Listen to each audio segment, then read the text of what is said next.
Today I'm going to let the Sufi poet Rumi introduce our topic. God's presence is there in front of us. A fire on the left, a lovely stream on the right. Whoever walks into the fire appears suddenly in the cool stream.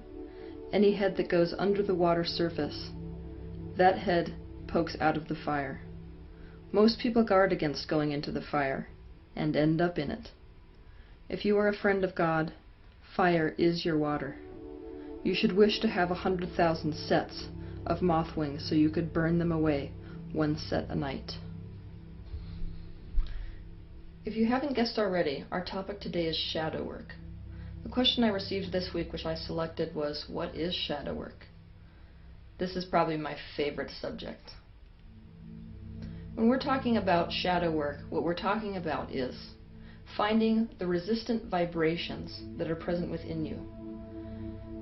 You are either in alignment with your source self and source perspective, which is perfect vibrational resonance, or you're in resistance to it, which is a discordant vibrational resonance, based on your thoughts or core beliefs.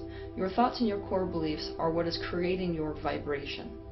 And when we're talking about resistance or shadow work, we're talking about finding those thoughts which hold a resistant vibration to source energy. Because of this, I need to talk to you today about resistance.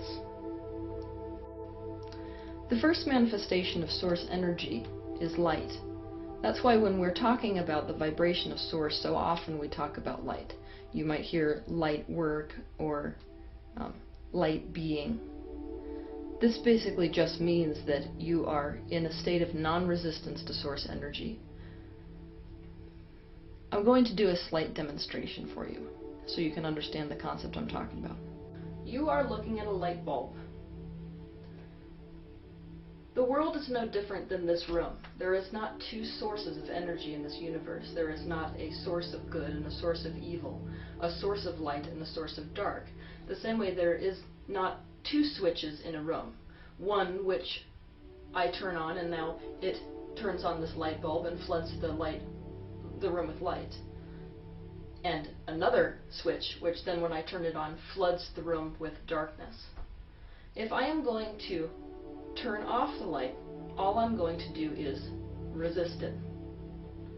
So you can hold thoughts which are either allowing of source energy or resisting of source energy. You are either allowing light or resisting light, which we could replace the word light with God or source. The thoughts which you hold that are in alignment with source energy allow this light to course through your entire being. This is what we call enlightenment. The thoughts which you hold, which hold a discordant vibration to the vibration of source itself, we could call shadow.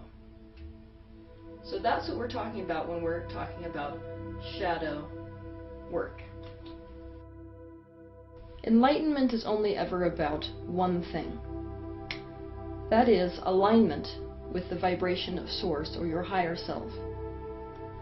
Thoughts which vibrate at the same resonance with source perspective. Emotions are your indication as to whether you're doing that. As I've spoken about before, your emotions are your indication as to what vibration you hold. So the more positive feeling thoughts that you are thinking, the more you're in alignment with enlightenment and with your source self. So what does it look like to stay in alignment? That looks like staying in line with your bliss, while simultaneously seeking the root of your shadow sides. That looks like going and seeking the hooks which are anchoring you down to your resistance, which are anchoring you out of that light, which are resisting the light instead of allowing the light to flow through you, allowing source energy. I'm going to give you two demonstrations today, which will help you in terms of seeking out your shadow sides and releasing resistance to the very thoughts which are preventing you from moving forward and preventing you from the enlightenment which you seek. The first exercise is called rooting out the core belief.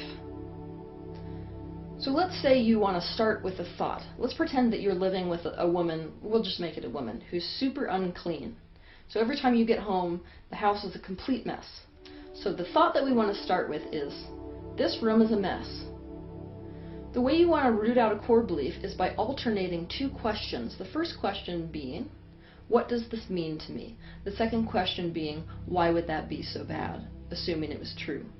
You want to alternate these questions depending on which makes more sense to the statement. So you begin with, the room is a mess. What does that mean to me? Maybe it means that she's a slob. So you want to ask, okay, assuming that's true, why would that be so bad? Because my family would come over it and they would see the mess. And why would that be so bad?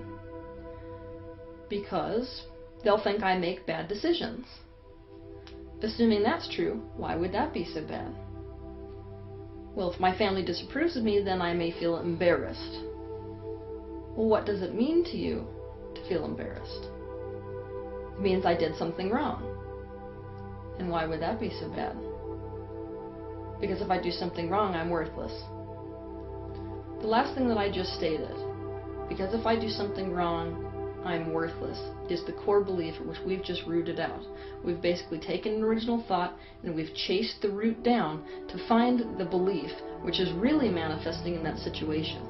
So when that person walks into the room and sees a messy room and feels that resistance within them to the messy room, the belief that's actually active is, I am worthless. So that would be one way to root out a core belief and root out one's shadow side. Now I'm going to give you the second demonstration. The second technique which I want to expose to you is a technique which is used in the psychology system called voice dialogue, which is one of my personal favorites. It's called finding the suppressed self. What you're looking at before you is basically 6 columns. And now I'm going to explain to you what you're going to fill these columns in with. You want to begin with a judgment, something you have a lot of resistance about. For the sake of this demonstration, I've chosen flakes. So, regardless of how much of an enlightened person you may be, we want you to really allow yourself to go towards your shadow self today and find that thing that just bugs the crap out of you. So, I wrote down flaky people. So in the first column, you want to write down everything you can't stand about that very thing that you judge. So for example, if I'm using flakes, I would say, they're fair weather, they're wishy-washy, they're disappointing, they cancel plans, they're irresponsible, they can't commit, they have no self-discipline, it's meaningless rebellion, they're unpredictable, and they abandon others.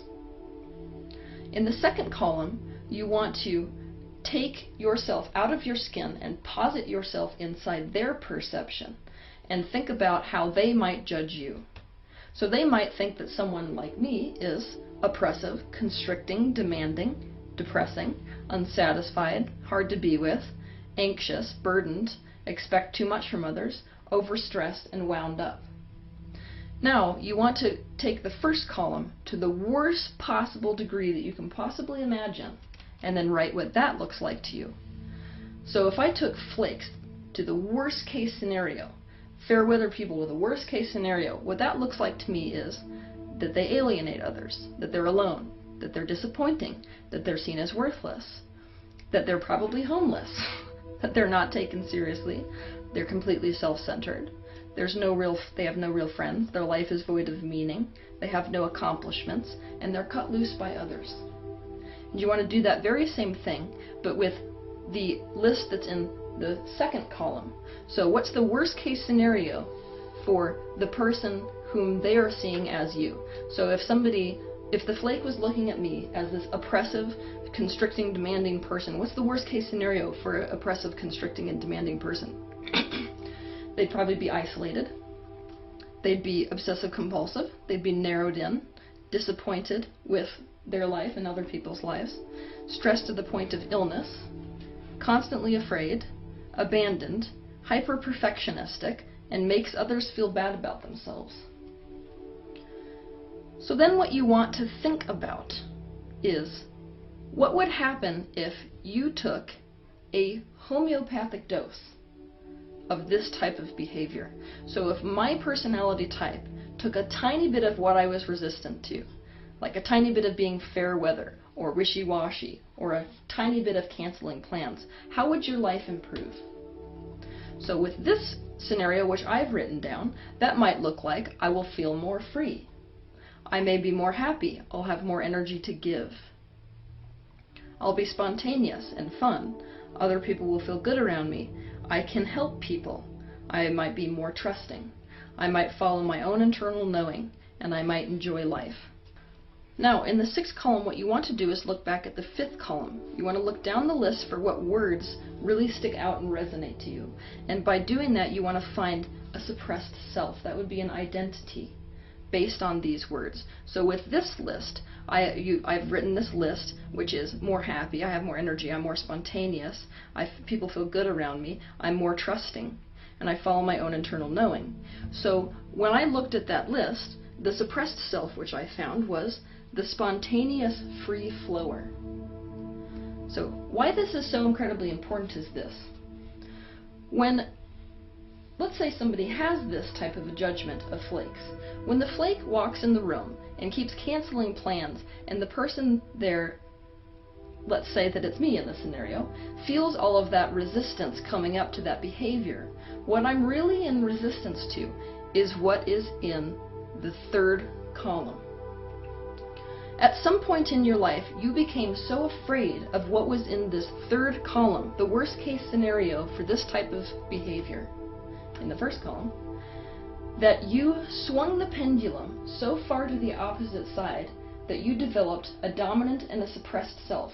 So the dominant self to this scenario might be a hyper-responsible self. The suppressed self is the spontaneous free flower. And you are now out of balance because of this shadow side or resistance that you have in the 3rd column. So what you want to be doing then is you want to write a list of the ways in your day-to-day life that you suppress that self. And then you want to come up with a 2nd list, which is ways that I can commit to letting that self, that suppressed self, express itself in my life. So let's say I'm taking this scenario. Ways that I suppress the spontaneous free flower might look like I worry about what other people think.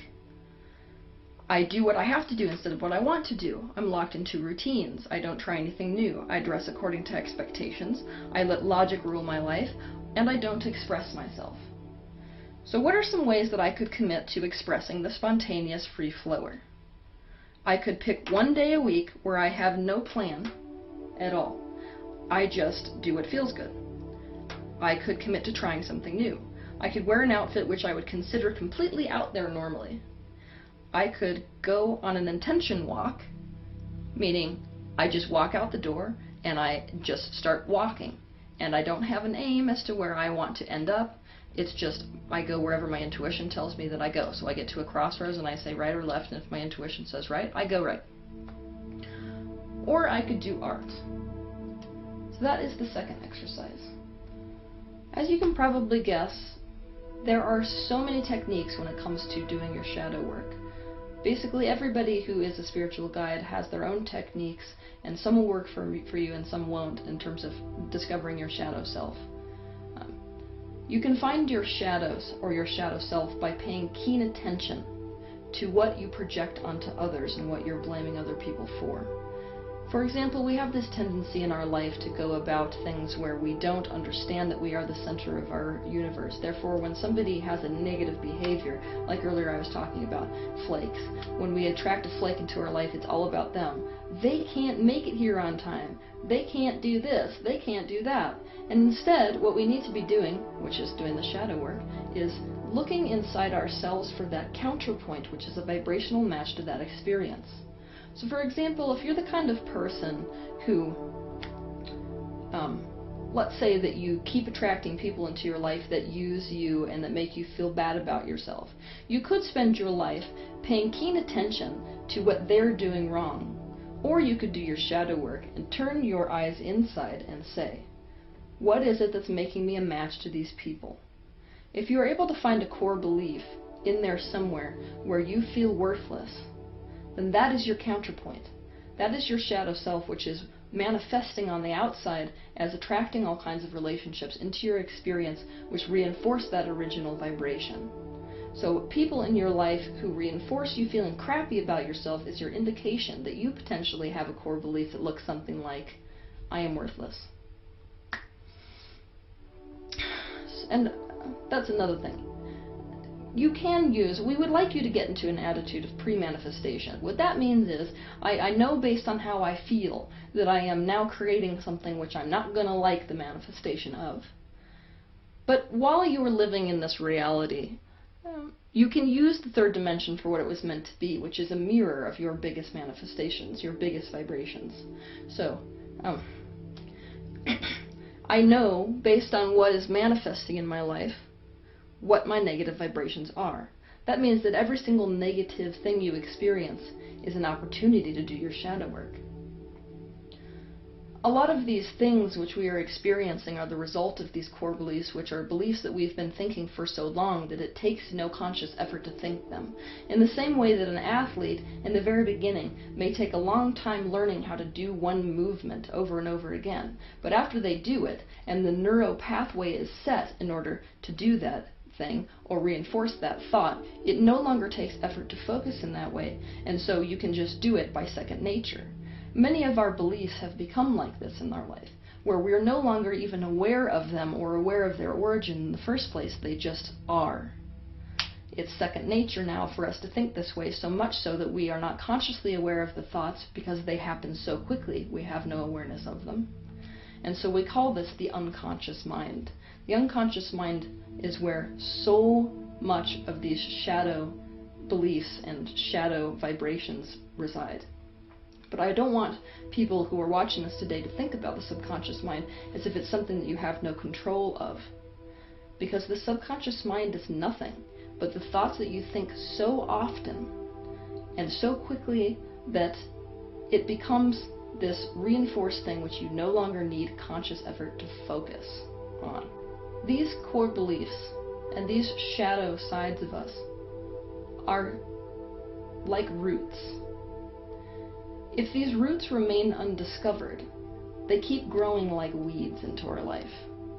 Which is why, while we put a lot of effort and emphasis in this business on focusing on what vibrations make you feel good, it is equally important to go back to the root of what is preventing you from going towards the light and unhook yourself from it, or pull up the root to that weed of your life.